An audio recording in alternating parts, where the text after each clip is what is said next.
Okay, friends. So now we are in the second part of second computer video मतलब computer memory के हम second part में हैं। तो अब हम पढ़ेंगे प्राइमरी मेमोरी के बारे में। प्राइमरी मेमोरी को हम मेन मेमोरी भी कहते हैं।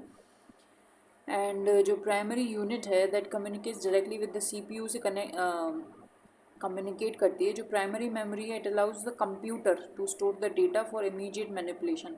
हाल के हाल जब भी हमें जिस इंफॉर्मेशन की ज़रूरत पड़ती है वो प्राइमरी मेमोरी में स्टोर हो जाता है and to keep track of what currently being processed. It is volatile in nature. It means that when the power is turned off, the contents of the primary memory are lost forever. अगर मतलब हमने जो save नहीं की गई है, अगर light चली जाएगी तो फिर जो इन्फॉर्मेशन है प्राइमरी मेमोरी में वो भी इरेज हो जाती है। प्राइमरी मेमोरी टू टाइप्स की होती है। Number one is random access memory. It is known as read-write memory that allows CPU to read as well as write data and instructions into it. जो RAM है it is use for the temporary storage of input data, output data and intermediate results.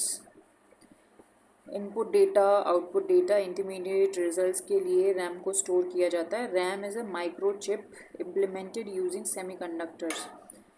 Semiconductors की मदद से RAM बनाई जाती है जो कि एक माइक्रोचिप होती है। There are two categories of RAM. There are two categories of RAM. Two categories of RAM क्या होते हैं? Dynamic RAM, static RAM. Dynamic RAM होती है made up of memory cells जो कि each cell compose of capacitor and transistor. Dynamic RAM refreshed continually to store information. The refresh operation occurs automatically thousands of times per second. जो refresh operation होता है वो एक second में हज़ारों बार होता है. D RAM is slower, less expensive and occupies less space on the computer का motherboard. Dynamic RAM is slower, less expensive and occupies less space on the computer's motherboard. Motherboard में बहुत ही कम जगह ऑक्यूपाई करती है. स्टैटिक रैम क्या होती है? It retains the data as long as power is provided to the memory chip. It needs not be refresh periodically. Static RAM को बार बार रिफ्रेश करने की ज़रूरत नहीं पड़ती और जब तक लाइट रहती है तब तक ये डेटा को प्रोवाइड करती रहती है. एस रैम जो है मल्टीपल ट्रांजिस्टर्स का यूज़ करती है एक मेमोरी सेल के लिए.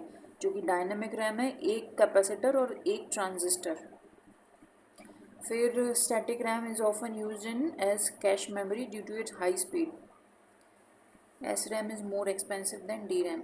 जो स्टैटिक रैम होती है वो ज़्यादा महंगी होती है. ठीक है, अब बात करते हैं extended data output dynamic RAM. It is the type of RAM chip. It is use to improve the time to read content from memory and enhance the method of access. enhance the time to read the content. फिर cache memory है, it is a storage buffer that stores the data that is used more often temporarily and makes them available to CPU at a fast rate. The data and instructions that are required during the processing of data are brought from the secondary storage devices and stored in the RAM. For processing, it is required that the data and instructions are accessed from the RAM and stored in the registers. Cache memory is a storage buffer that stores the data that is used more often temporarily and makes them available to the CPU at a fast rate. जिस data की हमको temporarily ज़रूरत होती है cache memory उस data को use करती है और जब भी हमें ज़रूरत होती है तो वो CPU से निकाल के हमको डेटा एक्सेस करवाती है. The data and instructions that are required during the processing of data are brought from the secondary storage devices and stored in the RAM. For processing, it is required that the data and instructions are accessed from the RAM and stored in the registers. RAM से निकाल के registers में store किया जाता है for accessing. Cache memory is very high speed memory. Cache memory क्या होता है? बहुत ही हाई स्पीड मेमोरी होती है. It's placed between RAM and CPU. RAM और CPU के बीच में कैश मेमोरी रहती है.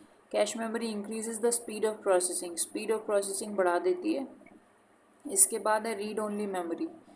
Read only memory is also known as non volatile memory of permanent storage. Permanent storage है. It does not lose its content when the power is switched of.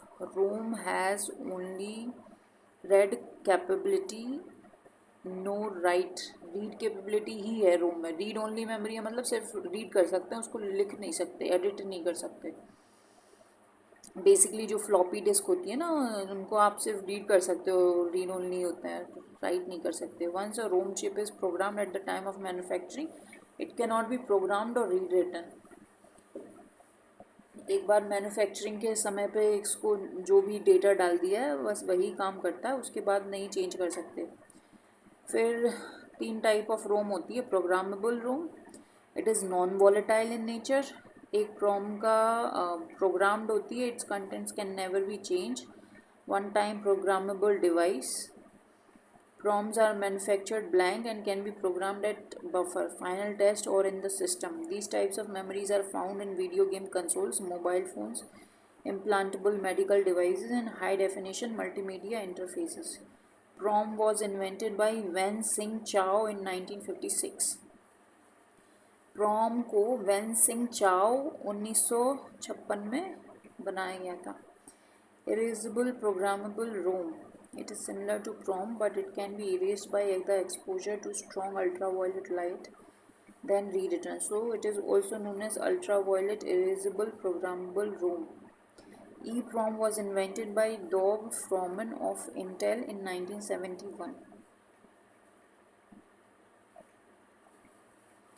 Electrically erasable programmable ROM. EEPROM is similar to EEPROM, but it can be erased electrically, then rewritten electrically, and the burning process is reversible by exposure to electric pulses.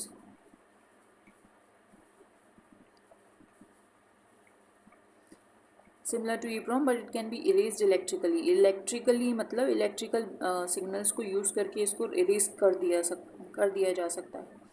Tidbits. Flash memory is a kind of semiconductor based non-volatile rewritable memory used in digital camera. Semiconductor based non volatile rewritable memory है जो कि digital camera में use होती है. फिर virtual memory is a technique that allows the execution of process that are not completely in main memory. One major advantage of the scheme is that programs can be larger than the main. Virtual memory में main memory से बड़े programs होते हैं. This technique frees programmers from the concern of memory storage. Virtual memory में real storage जैसे issues नहीं रहते. फिर buffer is a temporary physical storage. फिर है सेकेंडरी मेमोरी. सेकेंडरी मेमोरी अगले वीडियो में.